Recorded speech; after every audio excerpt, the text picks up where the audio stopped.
नाज़रीन, धमकियां, खतरात और मुज़ाकरात, ये तमाम चीजें जब एक साथ जारी हैं और ट्रंप इंतजामिया ने जो इतना बड़ा क्राइसिस खड़ा किया है, जो इतनी सूरत हाल को कॉम्प्लेक्स कर दिया है, इससे खुद वो अमेरिका को कैसे निकालेंगे और दुनिया इतने बड़े क्राइसिस से कैसे निकलेगी, ये बहरहाल अभी देखना है। और ये बात तय है कि इस जंग के बाद ना ही रीजन पहले जैसा रहेगा, ना ही दुनिया पहले जैसी रहेगी, और ना ही वो सिक्योरिटी डॉक्ट्राइन्स जो इससे पहले एग्जिस्ट किया करती थी वो पहले जैसी रहेगी। 28 फरवरी से पहले अमेरिकी बेसेस जो हैं वो सिक्योरिटी की सबसे बड़ी गारंटी समझी जाती थी। जहां पर अमेरिकी बेसेस होती थी यह समझा जाता था कि यह तो सबसे ज्यादा सिक्योर कंट्री है, लेकिन अब आप देखिए कि यही अमेरिकी बेसेस मुल्कों के लिए सबसे ज्यादा खतरात का सबब जब बन चुकी हैं। यूरोपियंस भी खुद अब ये अंदर ही अंदर सोच रहे हैं कि कल को अगर रशिया के साथ जंग हो गई या किसी और के साथ जंग हो गई, या यही जंग जो ईरान की दोबारा शुरू हो गई और फैल गई, तो फिर अगर गल्फ में अमेरिकी बेस निशाना बन रही है तो फिर इससे आगे भी ईरान जब निशाना बना सकता है या कोई और निशाना बना सकता है, जंग किसी भी अंदाज में एक्सपेंड कर सकती है। तो ये सारी वो सिक्योरिटी डॉक्ट्राइन्स हैं, अलायंसेज हैं। नेटो अमेरिका के बगैर यूरोपियंस कह रहे हैं कि अब हम नेटो को इस तरह से जब चलाएंगे, तो ये सारी तब्दीलियां वो बहरहाल होनी हैं। लेकिन आगे क्या हम किसी एग्रीमेंट की तरफ बढ़ रहे हैं या एक बड़ी जंग की तरफ बढ़ रहे हैं, ये अभी हम देखेंगे आने वाले 2-4-5 दिनों के अंदर। बहरहाल इस जंग का जो सबसे बड़ा आउटकम है वो तो आ गया है, और वो ये है कि अमेरिका की बेसिस का खात्मा हो रहा है इराक से और शाम से। इराक से ड्यूरिंग द वॉर अमेरिका और उसकी जो इत्तेहादी फोर्सेस हैं वो सारी की सारी खाली कर गई, इराक उनको छोड़ना पड़ा। बहुत बड़ी डेवलपमेंट थी। और आज खबर यह है कि 2014 में जो अमेरिकी ग्राउंड इनकरियन हुई थी, अमेरिका ने जो यहां पर अपनी प्रेजेंस की, बेसिस बनाई, वसाइल लूटे, सारा कुछ किया, शाम को खाना जंगी की तरफ धकेला, आज अमेरिका शाम से भी मुकम्मल निकलने पर मजबूर हो गया है। आखिरी बेस जो रहती थी वो भी अमेरिकी फौज ने शाम की फोर्सेस के जब हवाले कर दी है। तो इराक और शाम तो कम से कम जो है वो अमेरिकी बेसिस से खाली हो गए हैं। अब इराक का जो इराकी कुर्दिस्तान वाला एरिया है, बस वहां पर अमेरिका की फौज जब मौजूद है, वहां से भी आखिरकार इनको निकलना पड़ेगा। गल्फ को बहरहाल सोचना है। अच्छा, लेबनान के हवाले से चूंकि बड़ी डेवलपमेंट सामने आ रही है और वो ये है कि सीज फायर की खबरें चल रही हैं कि ये सीज फायर हो सकता है एनी टाइम नाउ, लेकिन ये अभी तक खबरों की हद तक है। और इजरायली मीडिया रिपोर्ट कर रहा है कि आर्मी को ऑर्डर दे दिए गए हैं कि वो सीज फायर इंप्लीमेंट करने के लिए जब वो तैयार हो जाए। उधर लेबनानी सदर जो हैं उन्होंने नेतन्याहू से कॉल पर बात करने से इनकार किया। बहुत बड़ी ह्यूमिलिएशन देखना पड़ी है अमेरिका और इजराइल को। मार्को रूबियो के मुंह पर लेबनीज प्रेसिडेंट ने कहा कि मैं नेतन्याहू से बात नहीं करूंगा, और उसके बाद हंगामी तौर पर ट्रंप को लेबनीज प्रेसिडेंट को कॉल करना पड़ी है कि नहीं तुम बात करो। कन्विंस किया जा रहा है लेबनीज प्रेसिडेंट को कि बात करे वो नेतन्याहू से। ऐसा लगता है कि ये पूरी एडमिनिस्ट्रेशन जो है वो नेतन्याहू के लिए काम कर रही है, इजराइल के लिए काम कर रही है। भाई जब लेबनीज तुम्हारे साथ बात कर रहे हैं तो फिर जरूरी है कि वो नेतन्याहू की दहलीज पर जाकर माथा पहले टेकेंगे तो फिर ही बात बनेगी। वो नेतन्याहू जो कि वांटेड है, जिसने अभी 5 रोज कबल जो वहां पर बमबारी की, सैकड़ों लोगों को शहीद किया, जिसमें औरतें और बच्चे शामिल हैं, 1100 लोगों को इसने जख्मी किया सिर्फ चंद मिनट के अंदर। 72,000 से ज्यादा शहादतें जब वो गजा के अंदर है, और सिस्टमैटिक स्टारवेशन, जेनोसाइड, दुनिया का हर बड़ा क्राइम इसने गजा में किया। उससे बात होगी तो फिर अमन आगे बढ़ेगा। अच्छा जी, लेबनीज सदर ने जो एक काफी ब्रेव स्टांस लिया है, वैसे तो अभी इनको बहुत कुछ करने की जरूरत है लेबनीज गवर्नमेंट को, लेकिन यहां, और उसकी वजह मैं आपको बताऊंगा, ये कोई भी नहीं बात कर सकेगा नेतन्याहू से, ठीक है ना।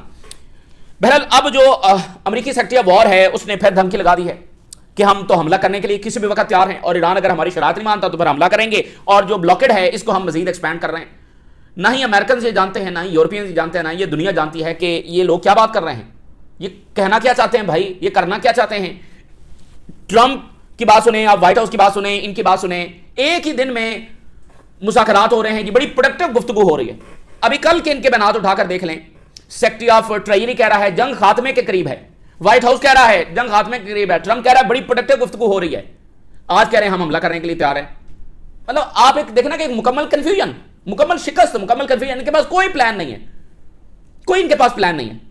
एक दिन इनकी एक बात है, दूसरे दिन दूसरी बात है। तो हमला करना है तो करें, ईरान तो तैयार है। और जो सबसे बड़ी मीटिंग हुई है, पाकिस्तान के फील्ड मार्शल की ईरान के अंदर सबसे अहम तरीन मुलाकात हुई है, और वो है IRGC के जो आला ओहदेदार हैं उनके साथ मुलाकात हुई है। जो सेंट्रल कमांड है, जो सेंट्रल हेडक्वार्टर है, जो इस पूरी जंग को मॉनिटर कर रहा था, सुपरवाइज कर रहा था, यानी मुख्तलिफ डिसेंट्रलाइज यूनिट्स हैं ईरान में, तो उनके सबसे ऊपर जो सेंट्रलाइज कमान है उसके जो कमांडर्स हैं उनके साथ फील्ड मार्शल की मुलाकात हुई है। यानी ईरान के फॉरेन मिनिस्टर से हुई, स्पीकर से हुई। लेकिन अब किन से मुलाकात हो रही है? मिलिट्री ऑफिशियल्स के साथ, जो कि सबसे ज्यादा पावरफुल हैं, जो जंग लड़ रहे हैं।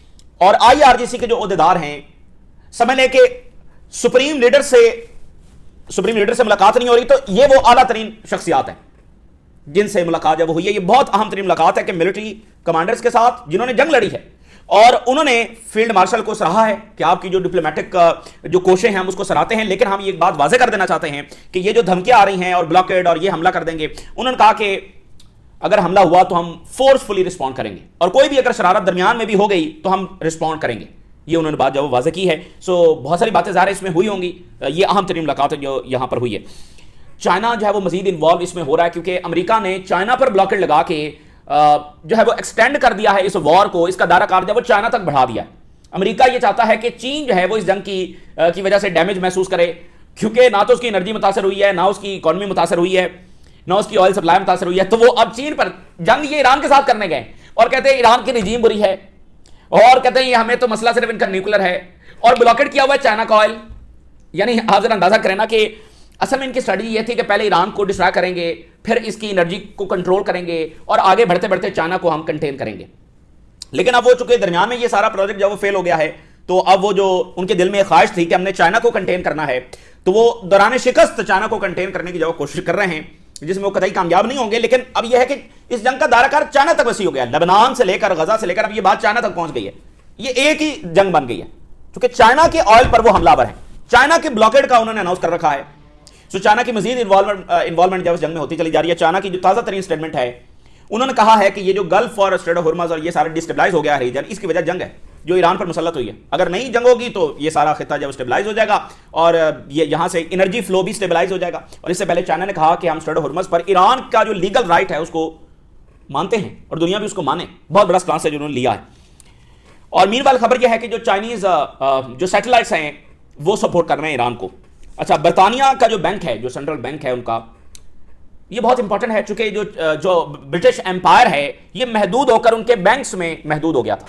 ठीक है ना, ये सिमट कर समझ लें कि उनके बैंक्स के अंदर तक जब महदूद हो गया था, तो ये बैंक्स जो है वो इस वक्त ज़ाहिर है ये दुनिया ही चला रहे हैं, और दुनिया की इकॉनमी और सारा कुछ। सो ब्रिटिश जो बैंक है उसने ये कहा है, उसके गवर्नर ने ये कहा है कि बरतानिया में, यूरोप में और दुनिया में इन्फ्लेशन बढ़ेगी, इंटरेस्ट रेट्स बढ़ेंगे, महंगाई का तूफान आएगा, इकोनॉमीज डैमेज होंगी इस जंग से। ये उनकी बात है, यानी सबसे जिसकी बात सबसे ज्यादा अहमियत के हामिल है। IEA इंटरनेशनल एनर्जी एजेंसी, उसने कहा है कि इस वक्त जो हम एनर्जी क्राइसिस फेस कर रहे हैं ये वर्स्ट एवर है, ये तारीख का सबसे बड़ा एनर्जी क्राइसिस जो हम फेस कर रहे हैं। फिर उसका हल क्या आपने निकाला है, जंगबंदी करवाएं। फिर ये यूरोप और अमेरिका और इन सब का जो ऑयल है उसको रिजर्व करने के लिए जो पड़ा होता है ना रिजर्व के अंदर ऑयल, ये उसके लिए दायरा जब वो काम करता है। अब आप देखिए, मीनवाइल जर्मनी से खबर यह है कि जर्मनी ने $8 बिलियन के मजीद वेपन जब वो इसराइल को एक्सपोर्ट करने का अनाउंस किया है कुछ देर पहले। सो ये जो वेस्टर्न अब उनकी काफ़ी चीखो पुकार भी है जी, बहुत बुरा हो रहा है, और बड़ी हमारी इकॉनमीज तबाह हो रही हैं, वेपन्स फिर भी इसराइल को दे रहे हैं। सो जब तक ये इस चीज़ से बाहर नहीं आते तब तक ये मसाइल हल नहीं होंगे। वेपन्स तो इसराइल को आ रहे हैं, और अगर वेस्ट से मुसलसल पैसा, मुसलसल वेपन्स इसराइल को ना आए, इसराइल ये सारी जंगें जब जारी नहीं रख सकता है। बहरहाल अब तो इक्वेशन वो बन गई है कि ये जो वेपन इसराइल को देंगे, जो जंगें आगे बढ़ेंगी, इनकी अपनी इकॉनमी इससे डैमेज होंगी, तो खुलकर मजीद वेपन जब वो ये दें इसराइल को। और जर्मनी जो है, अगर वो पिछली सदी में on the wrong side of the history खड़ा था, ये यूरोपियंस ने हमें बताया है कि वर्ल्ड वॉर 2 में Germany wrong side of the history था, और वर्ल्ड वॉर फर्स्ट के अंदर भी वो wrong side of the history था। तो आज तो ये सारी दुनिया कह रही है कि पिछली सदी में वो था या नहीं था, आज Germany wrong side of the history खड़ा हुआ। और इनसे पूछा ना कि अच्छा जी आप इसराइल को क्यों ये वेपन दे रहे हैं, तो कहते हैं जी वो हमें बड़ा गिल्ट है कि जो यहां हमारी सॉइल पर इनके साथ जब वो हॉलोकॉस्ट हुआ है, इनके साथ बड़ा जुल्म हुआ है, तो हम उसको कंपनसेट करने की कोशिश कर रहे हैं। ये कंपनसेशन ये कर रहे हैं कि फलस्तीनियों की जेनोसाइड करके ये कंपनसेट कर रहे हैं। बहरहाल मैं एक बात आपको बता दूं, जो कुछ गजा में हुआ है ये दुनिया का पीछा नहीं छोड़ेगा, और ना ही ये इसराइल का पीछा छोड़ेगा। ये जो जुल्म इन्होंने किया है, आखिरकार इंसाफ जब वो होकर रहेगा। ये इतना बड़ा गुनाह, इतना बड़ा सानेहा ये दुनिया का पीछा नहीं छोड़ेगा। और अगर आप देखें तो इस वक्त जो दुनिया इतना कुछ फेस कर रही है, तो ये उसी साने की वजह से फेस कर रही है। उस साने के ऊपर खामोश रहना, कोई अकाउंटेबल ना ठहराना, मजीद वेपन्स देते चले जाना, ये गजा से निकलने वाला सारा क्राइसिस है ना जो आज दुनिया फेस कर रही है और मजीद फेस कर सकती है। ये पीछा नहीं छोड़ेगा दुनिया का। और उधर क्यूबा की सूरत हाल यह है कि अमेरिका किसी भी वक्त क्यूबा में मिलिट्री इंटरवेंशन जब वो कर सकता है, वहां पर उसने ब्लॉकेट कर रखा है। अब देखें, ये इनकी पुरानी प्ले बुक है कि वहां के लोगों की जिंदगियों को मिजरेबल करना, फिर जब वो सड़कों पर निकले तो ऊपर से बमबारी कर देना, और बमबारी करके जब उनको आजाद करवाना। यानी ये सरों पर बम फोड़ते हैं, उनको तबाह बर्बाद कर देते हैं, उनके हजारों लाखों लोगों को मार देते हैं, और कहते हैं हम तुम्हें आजाद करवाने के लिए आए। या उनके शहर तबाह कर देते हैं और कहते हैं हम तो तुम्हारे शहरों को आजाद करवाने आए। बहरहाल अब वो क्यूबा जो है वो एक बड़ा स्वेर तरीन क्राइसिस जो वो फेस कर रहा है। तो वहां किसी भी वक्त कोई भी मिलिट्री इंटरवेंशन या कोई भी रिजीम चेंज ऑपरेशन जब वहां पर हो सकता है। सबसे पहले जरा आप हेडलाइंस देखिए, US departs Syria after hand over of its final remaining base. ये जंग के दौरान इराक और शाम दोनों से प्रोसेस शुरू हो गया था। इराक से ये मुकम्मल इनका इनखला हो गया था क्योंकि इराक में मुसलसल हमले हो रहे थे, शाम में हमले नहीं हो रहे थे। तो इराक में इनको फौरी खाली करना पड़ा और शाम में ये एक के बाद एक अपनी बेस खाली कर रहे थे। अब इन्होंने आखिरी बेस भी खाली कर दी है। शाम बिल्कुल अब इनकी बेसेस से खाली हो चुका है। ये शाम के लिए बहुत बड़ा लम्हा है 2014। अलबत्ता अलशरा की सूरत में एक शख्स जो उन पर मुसल्लत किया गया है उस पर शाम के लोग कैसे उसका सामना करेंगे ये बहरहाल देखना है, क्योंकि वो अमरीकी एसेट ही है, वो इजरायली एसेट ही है जब तक वो अपना तर्ज अमल ना बदले। लेकिन आप देखिए कि टर्की और सऊदी अरबिया जो स्टांस ले रहे हैं वो अलशरा के साथ खड़े नहीं होंगे। टर्की ने तो उसका क्लियर स्टांस है कि अगर यहां से मिलिशिया ईरान में दाखिल हुई और लेबनान पर हमला और ईरान पर हमला, टर्की पर हमला है, सो अलशरा के साथ टर्की खड़ा नहीं होगा। ये बात ज़हन में रखें, हिजबुल्लाह के खिलाफ या ईरान के खिलाफ टर्की अलशरा के साथ खड़ा नहीं होगा। अच्छा, 2014 में ये ग्राउंड प्रेजेंस जो ऑक्यूपेशन जब शुरू हुई थी, अब इसका बाकायदा खात्मा आज हो गया है। बहुत बड़ा दिन है। अच्छा, अब इसी दरमियान इसराइल ये कोशिश कर रहा है कि रीजन के जो डेटा सेंटर्स हैं, इकोनॉमिक जोन्स हैं, जो बेसेस हैं अमेरिका की, वो इसराइल शिफ्ट हो जाए। इसके ऊपर इसराइल जब वो काफी ज्यादा काम कर रहा है। Transfer of number of their military and air bases from regional countries to Israel, ये इस वक्त इजरायली लॉबी जब वो काफी ज्यादा कोशिश कर रही है। और मैसिव डेटा सेंटर यहां पर बनाए जाएं, एनर्जी फैसिलिटीज यहां पर बनाई जाएं। इससे इजराइल ये चाहता है कि उसकी इकोनॉमी भी बेहतर हो और सिक्योरिटी भी बेहतर है, क्योंकि अमेरिका यहां पर बैठा होगा, तमाम बड़ी कंपनी जब यहां पर बैठी होंगी। ये सारी इजराइल इस वक्त जो कोशिश कर रहा है। उधर हिजबुल्लाह ने रॉकेट जब फायर किए और हाइफा तक सायरन जब इस वक्त सुनाई दिए हैं। यानी मेन वाला खबर है सीज फायर की, जो कि किसी वक्त हो सकता है मेन वाल इसी वीडियो के दरमियान हो जाए, या मतलब ये खबरें चल रही हैं। लेकिन हिजबुल्लाह के जवाबी हमले जारी हैं और अब हाइफा पर उन्होंने अटैक किया क्योंकि इसराइल की जो खौफनाक बमबारी है वो जारी है। इसी दरमियान जो बिनते जबील का इलाका है वहां पर काफी बड़ा अटैक हिजबुल्लाह की जानिब से किया गया। लेबनीज जो प्रेसिडेंट हैं उन्होंने मार्को रूबियो को बताया कि वो नेतन्याहू से बात नहीं करेंगे। उसके चंद ही मिनट के बाद जब ट्रंप ने लेबनान के सदर को कॉल की और जाहिर है वो यही बताना चाह रहे हैं कि आप नेतन्याहू के साथ बात करें। अब ट्रंप इंतजामिया और इजराइल ये प्रेटेंड करना चाह रहे हैं कि ये जो लेबनान में सीज फायर हो रहा है, अगर होने जा रहा है, तो ये इस वजह से है क्योंकि लेबनीज ने अमेरिका में आकर इजराइल से मुज़ाकरात किए हैं अमेरिका के सालसी में, सो इसलिए ये सीज फायर होने जा रहा है। हालांकि असल में ये ईरानी प्रेशर की वजह से सीज फायर होने जा रहा है, क्योंकि ईरान ने स्ट्रेट ऑफ हॉर्मुज़ बंद कर रखा है और जो वहां पर मुज़ाकरात हो रहे हैं उसमें ईरान की ये शर्त है कि ये बात अब आगे ही तब बढ़ेगी जब लेबनान में जंगबंदी की जाएगी। तो इसलिए लेबनान में जंगबंदी होने जा रही है, वगरना ये क्या जंगबंदी करते हैं। लेकिन वो प्रिटेंड ऐसा करना चाह रहे हैं कि नहीं, ये जो अमेरिका ने करवाई है जंगबंदी, और इसलिए कि लेबनीज ने आकर डायरेक्टली इसराइलियों से बात की है। ये बिल्कुल एक आप कह रहे हैं ड्रामेबाजी है। लेबनान का जो कॉन्स्टिट्यूशन है उसमें यह मौजूद है कि अगर किसी सदर ने, किसी हाई ऑफिशियल ने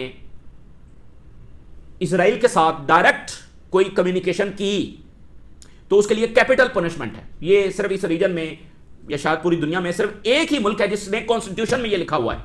किसी भी ओआईसी मुल्क के कॉन्स्टिट्यूशन में, ओनली कंट्री जो लेबनान का है उसके कॉन्स्टिट्यूशन में लिखा हुआ है कि अगर किसी ने डायरेक्ट कम्युनिकेशन की इसराइल के साथ तो उसको कैपिटल पनिशमेंट जब दी जाएगी, उम्र कैद भी उसको हो सकती है। सो इसके बहुत कम चांसेस हैं कि लेबनान के सदर जब वो नेतन्याहू से डायरेक्ट बात करेंगे। मॉरली भी उनको करनी नहीं चाहिए, स्ट्रेटेजिकली भी उनको करनी नहीं चाहिए। अच्छा, अब आप देखिए कि जॉन कैरी ये उनके बड़े आला ओहदेदार रहे हैं और जॉन कैरी ने कहा है कि ईरानियंस जो है वो हरगिज हथियार नहीं डालेंगे। आखिरकार अमेरिका को जाकर उनसे बात ही करना पड़ेगी। इस मसले का इसके सिवा कोई हल नहीं है कि ईरान के साथ जब डिप्लोमेसी की जाए। अब ये वो सारे ओहदेदार हैं जो प्रो इसराइल हैं, जो ग्रेटर इसराइल में हिस्सा डालना चाहते हैं, ग्रेटर इसराइल के ख्वाहिशमंद हैं। ये वही ऑफिशियल हैं, ये बुश का दौर, ओबामा का दौर, जब यहाँ पर कितने ही ओआईसी मुल्कों के ऊपर जंगें छेड़ी जा रही हैं, ये वही ऑफिशियल्स हैं। लेकिन अब जो जंग हुई है और जो शिकस्त इनको वहां पर हुई है, इसके बाद इनको बिल्कुल क्लैरिटी के साथ नजर आ गया है कि ईरान को झुकाने का कोई मिलिट्री सोल्यूशन नहीं है। ईरान जो है वो इराक और वेनेजुएला और शाम और लीबिया नहीं है, और सबसे बढ़कर हमें जो यहां पर कॉस्ट चुकाना पड़ेगी उसके लिए अमेरिका तैयार नहीं है। $40 ट्रिलियन तक उसका कर्जा जब वो पहुंच चुका है। तो इसलिए अब ये सारी बात कर रहे हैं कि मुज़ाकरात होने चाहिए, मुज़ाकरात होने चाहिए। और अल अरेबिया ने लिखा है कि अनप्रेसिडेंटेड डेटेरेशन हो रही है। इसराइल और डेमोक्रेट्स के जो रिलेशंस हैं उनमें बहुत गैर मामूली हद तक ताल्लुकात जो डैमेज होते चले जा रहे हैं। और अब जरा अमेरिका की धमकियां सुन लें। यूएस सेक्रेटरी ऑफ वॉर ने कहा है कि दोबारा किसी भी वक्त हमला करने के लिए तैयार है अगर ईरानियंस जो डील पर एग्री ना हुए। We are prepare to resume war against Iran again if necessary. और नेवल ब्लॉकेड को हम ईरानियन वाटर्स और ईरानियन बंदरगाहों तक जब वो एक्सपेंड कर रहे हैं। ईरानियन बंदरगाहों की तरफ जो जहाज जा रहे हैं वो भी हमसे पूछ कर जाएंगे और उनकी हम इंस्पेक्शन जो वो करेंगे। अच्छा जी, करें आप इंस्पेक्शन। ईरानियन वाटर्स पर भी अब इन्होंने जो ब्लॉकेड है वो अनाउंस कर दिया। अब ये कितना कामयाब है ये मैं आगे चलकर आपके सामने रखता हूं। ट्रम्प कह रहा है कि जो prime minister and field marshal हैं पाकिस्तान के, वो बड़े अमेजिंग पीपल हैं, बड़ा अच्छा काम कर रहे हैं, ग्रेट मैन हैं, इनके साथ क्लोजली हम इस वक्त जब राब्ते में हैं, रिमार्केबल सक्सेस जब ये दोनों पर्सन जब दिखा रहे हैं। सो डेफिनेटली इसमें कोई शक वाली बात नहीं है कि पाकिस्तान वो अनहोनी को होनी कर रहा है, उस गैर मामूली काम को सर अंजाम दे रहा है जो कोई और नहीं कर सकता, इसमें कोई शक नहीं है। लेकिन ट्रम्प ये जो बार बार तारीफें करता है ना, असल में वो अपनी ऑडियंस को बताना चाहता है कि हम सम सीरियस पीपल के साथ बात कर रहे हैं जिनका बड़ा इन्फ्लुएंस है ईरान पर, और हम उन लोगों के साथ बात कर रहे हैं जो बात को आगे बढ़ाना जानते हैं। यानी वो अपनी ऑडियंस को बता रहा है कि बस जंग रोकने वाले हैं, ये उसका एक वन ऑफ द एंगल है। बाकी जो पाकिस्तान कर रहा है ज़ाहिर वो दुनिया में कोई कर नहीं सकता। तो पाकिस्तान के फील्ड मार्शल जो है उनकी मुलाकात हुई है IRGC के अहदेदारों के साथ, और उन्होंने कहा है फील्ड मार्शल को readiness to respond forcefully to any aggression. चूंकि ग्राउंड वॉर का भी खतरा है, अब ये भी धमकियां दे रहे हैं कि ऐसे करेंगे और ब्लॉकेड लगा रखा है, फलाना है। सो उन्होंने एक तो सराहा है पाकिस्तान की कोशिशों को, लेकिन साथ कहा है कि अगर हमला हुआ तो फिर ये बात देख लें कि हम फोर्सफुली जो है रिस्पॉन्ड करने जा रहे हैं। और जब से इन्होंने ब्लॉकेड जब अनाउंस किया है, 11 मिलियन बैरल ऑयल जो है वो ईरान का गुजर चुका है इनके ब्लॉकेड की अनाउंसमेंट के बाद। तो ये है इनकी ब्लॉकेड की कामयाबी। और सीनियर ईरानी ऑफिशियल्स ने बताया है कि टॉक्स की जो भी खबरें आ रही हैं कि टॉक्स आगे बढ़ रही हैं, लेकिन जो फंडामेंटल डिफरेंसेस हैं वो अभी भी एग्जिस्ट करते हैं। तो बात हमेशा वही है कि जो इजराइल ने जो चाहता है कि ईरान को आइसोलेट किया जाए, इसके ऊपर सैंक्शन लगा के रखी जाए, इसको ताकतवर मुल्क ना बनने दिया जाए, इसकी वेस्ट के साथ नॉर्मल इंगेजमेंट ना हो सके, फंडामेंटल चीजें वही हैं। अगर अमेरिका उन चीजों से हटने के लिए तैयार है तो ही मुआहिदा होगा, उसके अलावा चांसेस कम है। और ईरानियन ऑफिशियल्स ने बताया है कि ये जो अमेरिका की एक्सपेंडिंग डिमांड्स हैं, वो नई नई चीजें जब इंपोज करते चले जा रहे हैं, सो इस तरह से टॉक्स है वो कामयाब नहीं होंगी। ठीक है, चाइना ने कहा है ये जो जंग जारी है इसकी वजह से ही स्ट्रेट ऑफ हॉर्मज़ डिस्टेबलाइज है। अगर जंग नहीं होगी तो स्ट्रेट ऑफ हॉर्मज़ जब स्टेबलाइज होगा जैसे पहले था। और NBC मीडिया अमेरिका का उसने बताया है कि चाइना की जो सैटेलाइट कंपनीज हैं जो कि ज़ाहिर है चाइनीज मिलिट्री के साथ अटैच है, उनकी सैटेलाइट सपोर्ट जब वो ईरान को हासिल है। और IEA इंटरनेशनल एनर्जी एजेंसी, उसका सरबराह कह रहा है we are facing the biggest energy crisis ever. और यूरोपियन जो है वो एक कोalition बनाने की कोशिश कर रहे हैं जिसमें फ्रांस है, जर्मनी है, बाकी है, ये अपनी फौजें भेजेंगे, अपने वॉरशिप जब वो भेजेंगे। फ्रांस कह रहा है कि मेजर रेपरकशंस आ रहे हैं ग्लोबल इकोनॉमी के लिए स्ट्रेट ऑफ हॉर्मज़ की वजह से। सो ये कोalition बना रहे हैं, इनकी बातचीत चल रही है। यानी अभी तक इनका कहना यह है कि ये हम तब भेजेंगे जब यहां पर सीज फायर हो जाएगा, एग्रीमेंट हो जाएगा, लेकिन कुछ कहा नहीं जा सकता। ये अमेरिका का प्रेशर है कि नहीं तुम भेजो और हमने ईरान के साथ जंग ही करनी है। सो वहां पर एक मीटिंग हो रही है कि हम भेजेंगे और तैयारी वो कर रहे हैं। और फटा ये पड़ा हुआ है कि जो ट्रंप ने जॉर्जिया मेलोनी के खिलाफ स्टेटमेंट्स दी हैं, Trump turns against Italy's Giorgia Meloni as US and Europe का जो फड्डा है वो बढ़ता चला जा रहा है। यानी ट्रंप जब अपनी सबसे बड़ी तहदी ही के खिलाफ चढ़ दौड़ा है। और पोप की जो स्टेटमेंट आई है ताजा तरीन ट्रंप की धमकियों के बाद, we can live together in peace, Pope Leo counters Trump with unity. उन्होंने कहा कि अ हैंडफुल टायरेंट्स जो हैं ये दुनिया को कंट्रोल कर रहे हैं, मुट्ठी भर बदमाश डिक्टेटर्स, मुट्ठी भर टायरेंट्स बदमाश जो होते हैं ये दुनिया को कंट्रोल कर रहे हैं। अगर बाकी तो हमारा वो कह रहे हैं बाकी इंसानियत को तो मसला नहीं है, हम तो यूनिटी के साथ मिलजुल कर रह सकते हैं। अफ्रीकन रहेंगे, एशियंस रहेंगे, यूरोपियंस रहेंगे, हमारा आपस में क्या मसला है? ये मुट्ठी भर लोग हैं जो हमें लड़वा रहे हैं। ये पोप का जवाब है। तो ये मुट्ठी भर लोग कौन से हैं ये आप अच्छे तरीके से समझ सकते हैं। एप्स्टीन फाइल्स में आप अच्छे तरीके से समझ सकते हैं कि ये मुट्ठी भर लोग ही हैं जो दुनिया को चला रहे हैं, जंगों की तरफ धकेलते हैं। हमें ये नजर आता है कि ये देखें ये मसला था इस वजह से जंग हुई, फला मसला था इस वजह से जंग हुई। नहीं, ये जंगें सिर्फ इस वजह से हैं, वगरना जंगें करना कोई आसान काम नहीं होता। हजार रास्ते होते हैं जंगों को अवॉइड करने के, लेकिन असल में वो हैंडफुल पीपल, वो थोड़े से मुट्ठी भर अफराद, प्यूटन भी इन लोगों का तज़किरा कर चुका है, मुट्ठी भर अफराद। एप्स्टीन फाइल्स क्लियरली हमें बता रही हैं कि ये मुट्ठी भर अफराद जो हैं वही दुनिया को इन जंगों की तरफ, इन क्राइसिस की तरफ, इन तबाहियों की तरफ धकेल रहे हैं और उसमें अपने लिए मफाद देखते हैं। सो US military boost preparation for possible military action in Cuba. Cuba में वो कोई मिलिट्री एक्शन जो वो कर सकते हैं। और मार्को रूबियो जो है वो क्या करने जा रहा है, एक बहुत एक्सप्लॉइटेटिव इकोनॉमिक ऑर्डर वो लाने की जब वो कोशिश कर रहा है। जिन जिन मुल्कों में UN के जरिए वो ह्यूमैनिटेरियन एड भेजते हैं